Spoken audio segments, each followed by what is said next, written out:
రామోజీరావు గారి గురించి తెలుగు ప్రజలే కాదు భారతదేశంలో నలుమూలల నుంచి కూడా ఏ ఒక్కరిని అడిగినా మీడియా సంబంధించి ఈ దేశంలో ఒక విశిష్టత ఒక గౌరవం తీసుకొచ్చారు అంటే మొట్టమొదటి పేరు రామోజీ గారి పేరు చెప్తారు.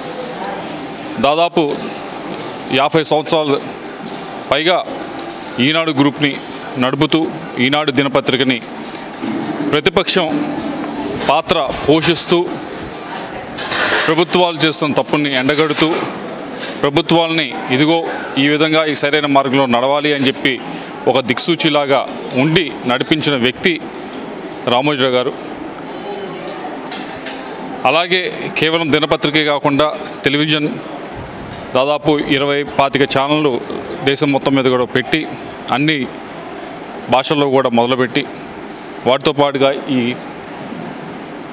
కృష్ణా జిల్లాకు సంబంధించి ప్రియా పచ్చళ్ళు అయితే మహిళలకి కొద్ది ఉపాధి కల్పించాలని చెప్పి ఇలా ఒకటి కాదు రెండు కాదు ఏది పట్టుకున్నా. అలాగే రామోజీ ఫిల్మ్ సిటీ ప్రపంచంలోనే అత్యంత పెద్ద ఫిల్మ్ సిటీని ఒకటి నిర్మించి చిత్రాలు మన చిత్రాలు కూడా ప్రపంచంలో మేటిగా నిలవాలి అని చెప్పి 25 సంవత్సరాల క్రితమే కలగన్న వ్యక్తి ఆయన. ఈరోజు ప్రపంచం మొత్తం కూడా తెలుగు చిత్రాల వైపు చూస్తున్నాయంటే రామోజీ ఫిల్మ్ సిటీ ఆ రోజు ఆయన కలగన్నదే.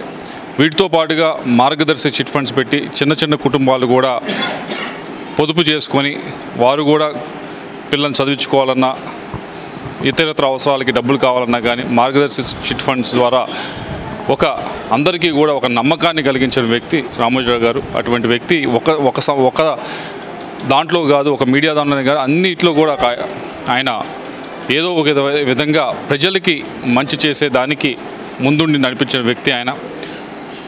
విలువలతో కూడా ఏదో వ్యాపారం అంటే వ్యాపారం చేయొచ్చు, వ్యాపారం అనే కాకుండా విలువలతో కూడా ఒక సిస్టమేటిక్గా సిస్టమ్ పెట్టుకొని చేసుకొని ప్రతి ఒక్కరికి కూడా దిక్సూచిగా ఉన్న వ్యక్తి రామోజీరావు గారు. ఆయన చనిపోవటం అనేది చాలా బాధాకరమైన విషయం. ఆయన స్ఫూర్తిని అందరం కూడా కొనసాగిస్తామని చెప్పి తెలియజేసుకుంటూ ఈరోజు ఆయన పేరు మీద అన్నదాన కార్యక్రమం చేస్తున్న నాగభూషణం గారికి ప్రత్యేకంగా ధన్యవాదాలు తెలియజేసుకుంటా ఉన్నాను. చాలామంది దగ్గర వారు బంధువులు ఎవరో అయితే చేస్తారు కానీ ఎటువంటి బంధుత్వం లేదు, కేవలం అభిమానంతో ఈరోజు నాగభూషణం గారు ఈ అన్నదాన కార్యక్రమం చేస్తూ ఉన్నారు. దానికి అందరి తరఫున కూడా ప్రత్యేకంగా ఆయనకి ధన్యవాదాలు తెలియజేసుకుంటా ఉన్నాను.